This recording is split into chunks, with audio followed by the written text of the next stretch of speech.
جنات کا ذکر تو قرآن پاک میں بھی ہے اور کہتے ہیں کہ ان کی تعداد انسانوں سے بہت زیادہ ہے، یعنی ایک انسان اور 9 جنات، یہ ڈفرنس ہے اس کے اندر۔ اور ان میں اچھے اور برے دونوں طرح کے ہوتے ہیں، یعنی شرارتی بھی ہوتے ہیں اور ہیومن فرینڈلی بھی ہوتے ہیں۔ اس میں مسلمان بھی ہوتے ہیں اور ہندو بھی ہوتے ہیں۔ جس طرح سے ہم دین کی تعلیم کے لیے جاتے ہیں، سیکھتے ہیں، اسی طرح سے یہ بھی انسانوں کی محفل میں آ کر بیٹھ جاتے ہیں، ہمیں پتہ نہیں ہوتا، کیونکہ یہ روپ بدل سکتے ہیں۔ یہ اتنی پاور اللہ نے ان کو دی ہے کہ یہ چرپائی سمیت دیوار کراس کر سکتے ہیں۔ ان کا ایک قدم ایک بر اعظم کراس کر جاتا ہے۔ آج ایک ایسی ریئل اسٹوری میں آپ کے ساتھ شیئر کر رہا ہوں۔ ہمارے دوست ہیں جو ایک دینی جماعت کے اچھے ہیڈ ہیں۔ ایک بار ایسا ہوا کہ وہ دین کی تعلیم کو عام کرنے کی کوشش میں کراچی سے نکلے اور ان کے ساتھ بڑے زبردست ان کے کچھ ساتھی تھے، جس میں جوان لڑکے بھی تھے اور کچھ ادھیڑ عمر کے لوگ بھی تھے۔ سارے دن کا تھکا دینے والا سفر طے کیا۔ اس میں ان لوگوں نے ان کی بڑی خدمت کی۔ یہ جو ہمارے دوست ہیں بزرگ، ان کے پیر دبائے، ان کو کسی چیز کی تنگی نہیں ہونے دی۔ چونکہ سفر تھا تو دوپہر کا کھانا مس ہو گیا۔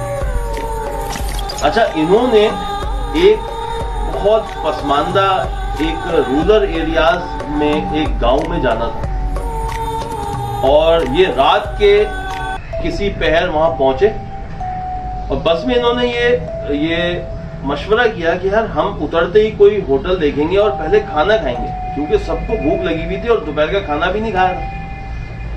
تو جب یہ بس اسٹاپ سے وہاں اترے اور بس چلی گئی تو وہاں کوئی بھی دکان اور کوئی بھی بازار نہیں تھا۔ اکثر یہ لوگ اپنے ساتھ سامان لے کر چلتے ہیں، اس میں گیس کا چولہا، برتن، یہ سب ہوتا ہے، اور زیادہ تر تو ایسا ہوتا ہے کہ جہاں بھی یہ جاتے ہیں وہاں کے لوگ جو ہے وہ مسلمانوں کا بڑا اکرام کرتے ہیں اور کھانا، ناشتہ یہ سب پیش کر دیتے ہیں اور بنانا بھی پڑتا ہے۔ تو انہوں نے کہا کہ چلو ہمارے پاس سامان ہے، لیکن اگر ہم کچھ سامان ایسا ارینج کر دیں کہ جو پکانے کے لیے تو کچھ ملے، دال، سبزی، گوشت، لیکن وہاں تو کوئی دکان ہی نہیں ہے، ملے گا کیسے؟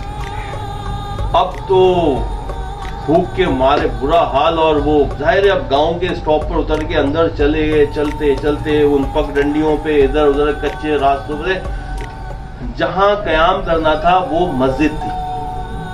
اب مسجد میں جا کر جب سامان رکھا تو ظاہر ہے بزرگ کا چہرہ جو ہے وہ اترا ہوا تھا، بھوک کی شدت تھی۔ تو 2 لوگوں نے کہا، 2 ساتھیوں نے، کہ اگر آپ کی پرمیشن ہو تو ہم کچھ دیکھ کر آئے کھانے کے لیے۔ انہوں نے کہا بیٹا کہاں جاؤ گے؟ ایک تو ویرانے سناٹے، راستوں کا پتہ نہیں ہے، کچے پکے راستے ہیں، کوئی پراپر روڈ نہیں ہے، کوئی دکان نہیں ہے، اور ہم تو مین اسٹاپ سے ہو کر آئے۔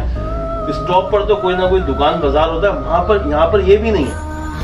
انہوں نے کہا دیکھیں کچھ کوشش کرنے دیں، دیکھتے ہیں اللہ مالک ہے، نہیں ہوا تو ہم کوشش کر کے کسی آس پاس کے کسی دوسرے اسٹاپ تک پہنچ جائیں گے۔ انہوں نے کہا چلو ٹھیک ہے، سب کا مسئلہ ہے، ظاہر ہے سب بھوکے، تو تم لوگ ٹرائی کر لو اور دھیان سے جانا۔ اب وہ 2 بندے، 2 لڑکے چلے اور آدھے گھنٹے میں واپس آ گئے۔ سب کے چہروں پر مسکراہٹ آ گئی، سب کی بھوک کی شدت بڑھ گئی، لیکن ان بزرگ کے چہرے پر حیرانگی آ گئی اور آنکھیں پھٹی رہ گئی۔ پتہ ہے کیوں؟ ان کے ہاتھ میں جو شاپر تھے اس پر الحاج بندو خان کراچی لکھا ہوا تھا۔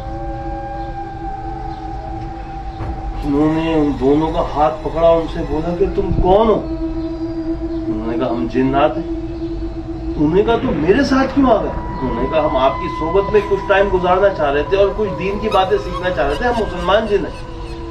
ارے انہوں نے کہا یار یہ سب ٹھیک ہے، لیکن تمہارا تو سسٹم الگ بنتا ہے، تم انسانوں میں کہاں سے آ گئے؟